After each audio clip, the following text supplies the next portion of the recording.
Hello everyone, this is Chadi Alraeis from SASIS 2024 in Jeddah. I'm really privileged to be with the STEAM panel today to talk about the Women Initiative in Saudi Arabia. I'll start with you, Dr. Jamilah, about you are a chairperson at a big cardiac center. You had a great career and kind of challenges. So I just would like you to walk us through what challenges are, what opportunities we have now for ladies in cardiology. Thank you, Shadi, and thank you for opening this opportunity in the SASIS studio to have such an interview. I believe what we seek right now in the kingdom is a huge revolution that's really touch different aspects. Having the woman in the leadership position as well as carrying different positions that challenging for a career point of view is part of the vision of 2030. And we can see that the training of the females in our kingdom has definitely improved, giving opportunities where they can stand and prove themselves. We can see a lot of leaders from the female perspective who really get an excellent results where they can lead. Cardiology as a field is very challenging as well. So I believe having a great training and opportunity that the kingdom allow us to go through, developed our skills and knowledge and give us this is a great chance to prove what we really came through our training and through the journey that we developed. We can see absolutely more and more females in the career, more and more females leading in great channels, and that's definitely will have a great outcome and impact on what the kingdom vision is looking for. Definitely with leaders like you, definitely that will carve the way and kind of trailblaze the way for others in cardiology. I'll go to you now, Dr. Rowa, in terms of you're a fresh graduate from Saudi as well as US. As Dr. Jamilah said, mentorship is very important, like people who have hold your hand through the career pathway. So tell us about your experience. How did you get to the US and coming back to your country? So thank you again for the kind invitation. It's actually been, so I don't think anyone can say that anyone that succeeds has a very smooth path, but there's always challenges, and those challenges are actually what build your strength. So as an early career cardiologist, I think this is probably the best time to become a cardiologist that's a woman. We have so many opportunities that I don't think Dr. Mirvat or Dr. Jamilah had. So I'm an academic physician. I'm basically based at a university. So we have research initiatives that are funded by the government, which I don't think either of our senior cardiologists had in that at that time. We have some great role models. So I don't remember when I was an intern that we had a chairwoman that we could look up to. And I remember when I was training, a lot of the cardiologists that mentored me or that even got me interested in cardiologists were all males. So I think there's a lot of opportunities right now, and we're getting a lot of support from societies, from the government as a whole.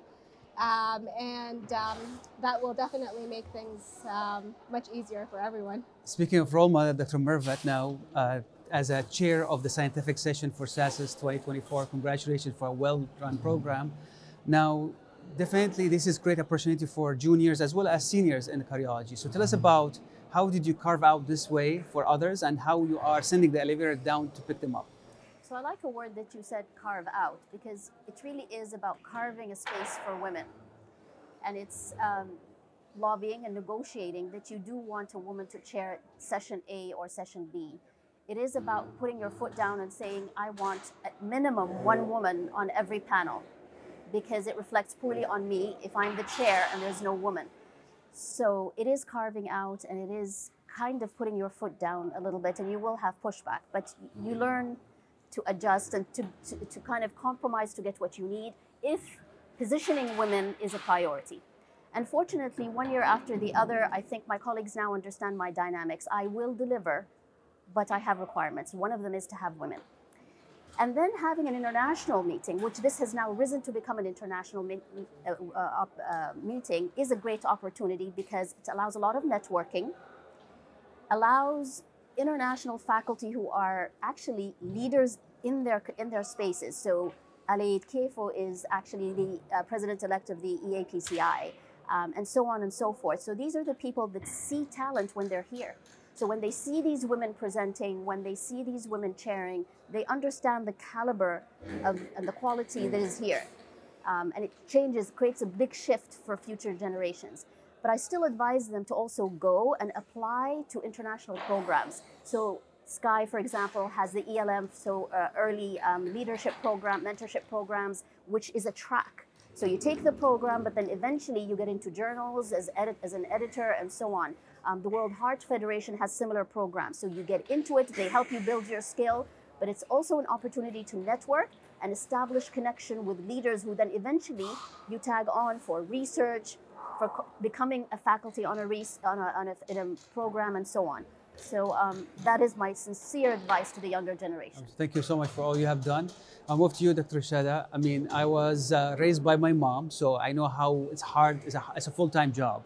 And as women in cardiology, you are mothers as well. So do you think that society as well as the workplace providing good work and life balance to achieve what you want from your career? Well, thank you, Dr. Chadi. I consider myself as lucky because from very early career, I was supported by Dr. Mirvat, and Dr. Mirvat, she was a real role model for me. So I saw her, she is also a mom and she has a kids. She can make all these things by her own. So I think it's not an easy journey, but it will be easier when you have a real role model who is supporting you, helping you to move on in your career. It's tough, but it can be whenever you have a good mentor with you. So the will and the ways are there, but the willing is what needed to just move forward. Well, at the end, I would like to thank all of you. I just want to let you know that I have done multiple interviews before. This is the only woman-only panel I have done before. I am doing it in Saudi Arabia. That's why I speak tons and volume about the initiative and the platform you have right here, and the potential definitely great. And for our audience, thank you so much for watching it on SAS's Studio 2024, coming to you from Jeddah. I am Chadi Alraeis. Thank you for watching, and hopefully we'll see you next year. Thank you so much.